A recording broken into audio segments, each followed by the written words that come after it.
琳达是一位2个孩子的单身母亲。一天的夜里，她在卧室遭遇了歹徒袭击，生命永远定格在了31岁。案发时，琳达的2个儿子都在家里，但奇怪的是，他们却没有听到任何动静。警方怀疑最大的儿子具有作案嫌疑，但解开谜团需要等待38年时间。等到真相大白后，受害家属感到十分意外，原来凶手是一个他们每天都能看到的人。那么究竟发生了什么？接下来让我们走进这浅见。大家好，我是大熊。今天分享的案例发生在美国佛罗里达州莱克兰，这里位于佛罗里达州中部，坐落在坦帕和奥兰多之间，人口约为78000人，是波克县的一座城市，也是该县最大的城市。主人公琳达·斯莱顿出生于1950年3月8日，案发时31岁。琳达是一位年轻母亲，16岁时她有了第一个儿子杰夫，19岁时又迎来了第2个儿子提姆。孩子的父亲名叫弗兰克，他是阿拉巴马州人，比琳达大7岁。在生完第2个孩子以后，琳达和弗兰克才组建了家庭，成为了合法夫妻。一开始琳达对这段婚姻充满了希望，弗兰克也是她决心要嫁的人，但现实生活是难以预料的。琳达结婚后的生活过得并不幸福，丈夫弗兰克是个瘾君子和重度酒精依赖者，他整天都喝得酩酊大醉，打骂和虐待琳达几乎每天都会发生。面对这种情况，最初琳达选择了默默忍受，因为她不想让2个孩子失去完整家庭，但一次次的忍让换来的却是变本加厉的折磨，于是琳达就有了离婚的想法。1974年，2人结婚9年后，琳达终于解脱了，她获得了2个儿子的抚养权，结束了这段婚姻。恢复单身后，琳达又在阿拉巴马州生活了几年，但后来由于受不了前夫弗兰克的不断骚扰，于是在1981年带着2个儿子搬到了老家佛罗里达州。他们在莱克兰一个2居室的公寓安顿了下来。那年杰夫15岁，提姆12岁。作为一名单身母亲，独自抚养2个孩子是压力很大的。为了节省开支，琳达几乎不买新衣服，甚至也没有购买汽车。他们一家的出行大多数是靠拼车。杰夫和提姆的上学方式也是如此。如果运气不好没有拼到车，这2个孩子就得步行去上学。不过后来这个情况有了好转，小儿子提姆被橄榄球教练约瑟夫看中，成为了校队的一名橄榄球运动员。从那以后，教练约瑟夫就经常接送提姆上下学，老大杰夫有时也会顺路搭乘约瑟夫的汽车。尽管这家人的日子过得比较艰难，但作为母亲的琳达还是尽了最大努力保障孩子们的生活。她找了好几份兼职工作，空闲时也会做一些手工补贴家用。然而不幸的是，艰苦的生活还没有熬出头，这位年轻的母亲就被恶毒的歹徒夺走了宝贵的生命。1981年9月3日，一个平静的周四傍晚，杰夫放学后感觉有些饿了，想和母亲要点食物充饥。原本这是一件很正常的事情，但他们家的日子比较紧张，食物不太充足，所以琳达就想等小儿子提姆练球回家后再一起吃这些食物。杰夫对母亲的做法产生了强烈不满，母子2人因为这件事情发生了激烈的言语冲突。一气之下，杰夫摔门而出，跑到了10几公里外的外婆家。晚上8点30分，琳达的小儿子提姆放学回家了，母子2人一起吃了晚餐，之后又去了邻居家打扑克。在这期间，杰夫被外婆送回了家中。看到母亲和弟弟不在，杰夫知道他们肯定去了邻居家。由于几个小时前杰夫刚刚走了10几公里路，已经非常疲惫了，所以他没有再去邻居家找母亲和弟弟，躺在床上很快睡了过去。他们家的公寓是一个2居室，只有2个卧室和一个小客厅。琳达和提姆各占了一个卧室，而杰夫只能睡在客厅搭建的小床上。这个位置距离他们家的房门很近，通常情况下杰夫听到门外有动静都能醒过来，但这天他实在太累了。晚上11点30分，琳达和提姆回家时，杰夫完全没有察觉，直到琳达叫醒杰夫，询问他有没有吃晚餐，杰夫这才知道母亲和弟弟回家了。当时杰夫已经在外婆的开导下不再生气，他告诉母亲自己已经吃过晚餐，在和母亲互道晚安后，这家人很快就各自休息了。第二天早上8点左右，琳达的妹妹朱迪如约来到了他们家。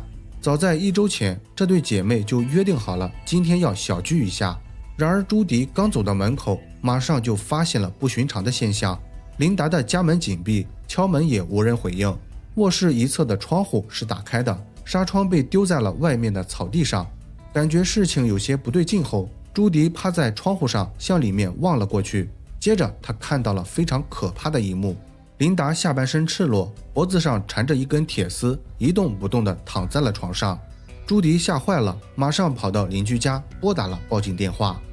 接到报警后，警方很快来到现场。比较庆幸的是，琳达的2个儿子没有受到伤害，他们还在睡梦中，并不清楚发生了什么。在把这2名少年送到安全的地方后，警方和法医对现场进行了检查。琳达的死因被确定为窒息，死亡前遭遇过侵犯，在她的身上发现了一些残留的男性体液。案发现场没有丢失物品的迹象，琳达的钱包和珠宝首饰就在梳妆台上，也没有被拿走。警方在卧室窗台上提取到了一枚清晰的掌纹，枕头上又发现了一个完整的脚印。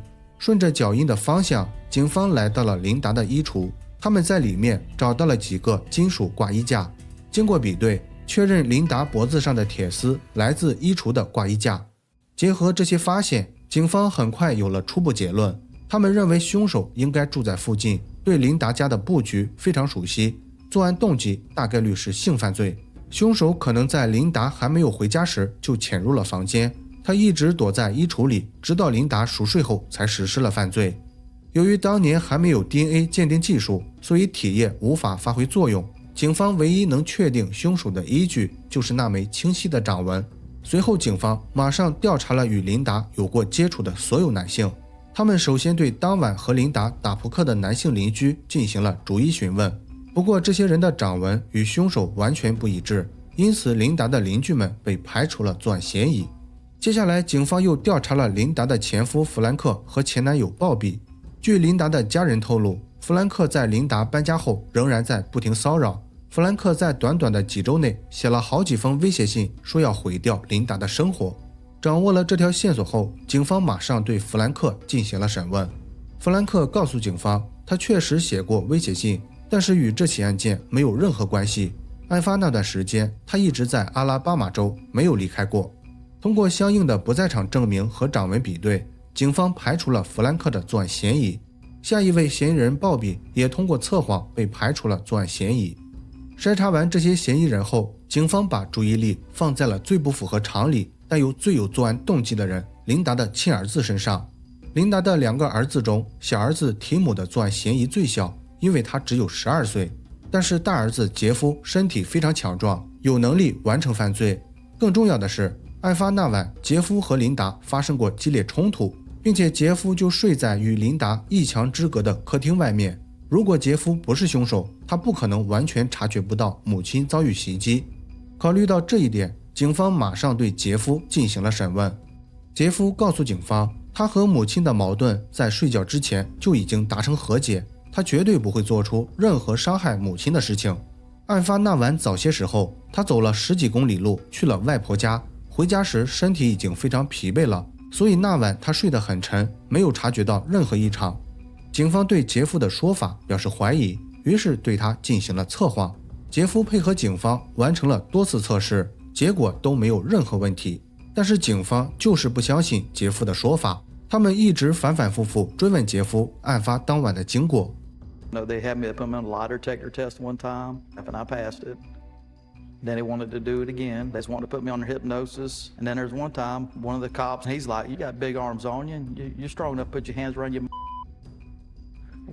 Who would do that to a kid? I was a 15-year-old kid hurting, and say that to me. I mean, that's always hurt. 最后，杰夫实在没有办法，找到了祖父求助。在杰夫祖父的干预下，警方这才停止了审问。这件事情对年幼的杰夫造成了严重打击，他不仅要承受失去母亲的痛苦，还被警方扣上了嫌疑人的帽子。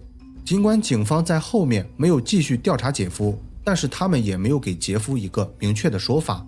杰夫背着嫌疑人的身份，在案发后承受了巨大心理压力，他不再上学，整个人变得非常消极，甚至多次有过自我了结的想法。不过想到还没有抓到杀害母亲的凶手，杰夫靠着顽强的意志挺了过来。由于琳达搬到莱克兰只有几周时间，人际关系相对比较简单，所以警方很快就筛查完了所有嫌疑人，但遗憾的是他们没有任何收获，案件随着时间的流逝很快陷入停滞。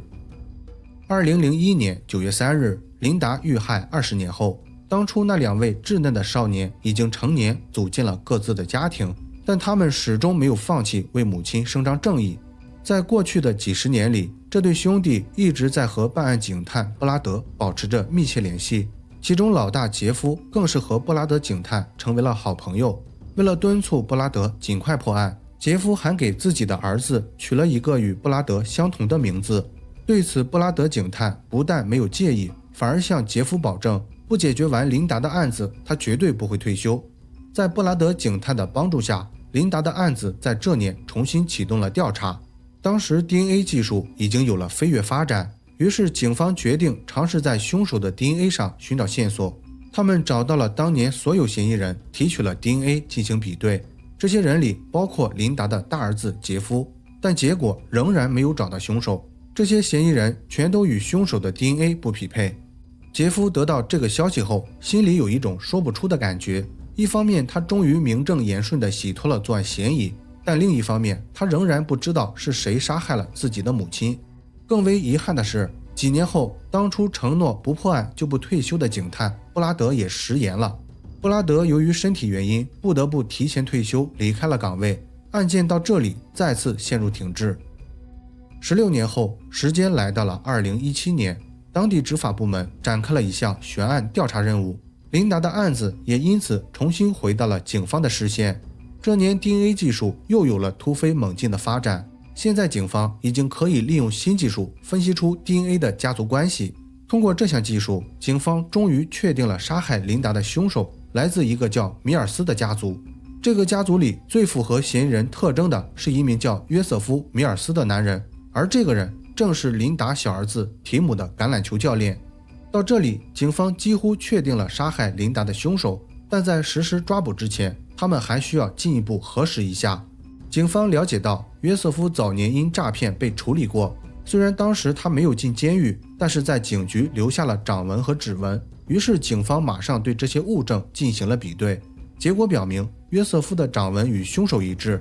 调查到这里仍然没有结束，警方为了得到定罪的证据，又偷偷收集了约瑟夫的生活垃圾。他们在这堆垃圾里找到了约瑟夫的 DNA， 对比结果表明约瑟夫的 DNA 也与凶手完全一致。琳达的2个儿子得知这一消息后感到十分震惊，因为在他们看来，约瑟夫是个非常正直的人，对他们提供过很多帮助，甚至案发后约瑟夫也在一直负责接送提姆上下学。这张合照是在案发1个月后拍摄的，提姆还把这张照片悬挂在了自家的客厅。两兄弟怎么也想不到，这张挂在客厅30多年的合照里居然隐藏着杀害母亲的凶手。2019年12月12日，警方以谋杀罪逮捕了约瑟夫。在证据面前，约瑟夫仍然负隅顽抗，他既不承认犯罪，也不承认去过琳达家。 Your fingerprints were found there at the scene, inside her apartment, okay? So explain to me how your fingerprints got inside of her apartment. I don't know. I do not recall being in her apartment. Do you recall having sex with her? No, ma'am. 当警方逐个戳破这些谎言后，约瑟夫终于沉默了。思考片刻后，他承认杀害了琳达。